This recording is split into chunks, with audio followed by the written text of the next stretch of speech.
Kaya, oo, kasi sabi nga ni Dylan, mamimiss daw kasi happy every time we go on shoot, diba? Parang nag-enjoy talaga sila sa set, no? Ikaw, Dylan, ano masasabi mo? I'm very thankful and I'm very grateful na nakatrabaho ko sila, Gavin and Angela. It's an honor and to be working with Viva din. So, I'm very happy. Pero grabe itong pasabog na tumisili, ha? Yes, pero teka, before anything else, you invite them to watch your secret channel. Yeah.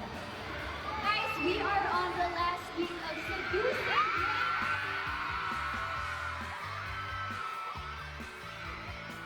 Grabe ko na. We just break and sarili yung last week natin. Ganun kabilis, kaya sana po, panoorin po natin ang last week ng Seducing Jake Palma sa TV5.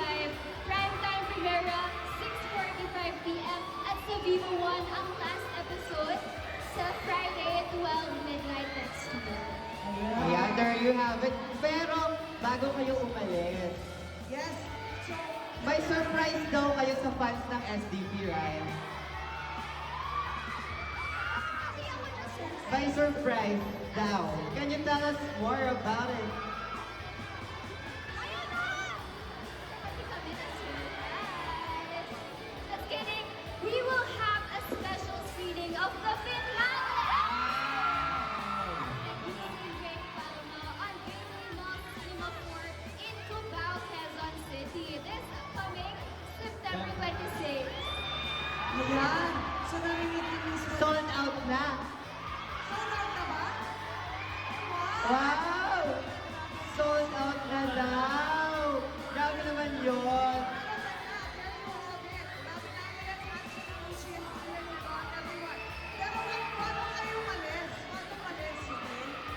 Siguro, wala na ba kayong marinig na kumanta ulit Si Dylan, may isa pa siyang song for us. Yes, Oo, haharanahin na tayo ulit lahat. Excited na ba kayo? Siyempre, andito na si Dylan, lulubos-lubusin na natin, di ba? Di ba? Ayun, okay, before we start, yun, Robin and Angela, balik doon tayo sa backstage. Ayan. We'll call you again later.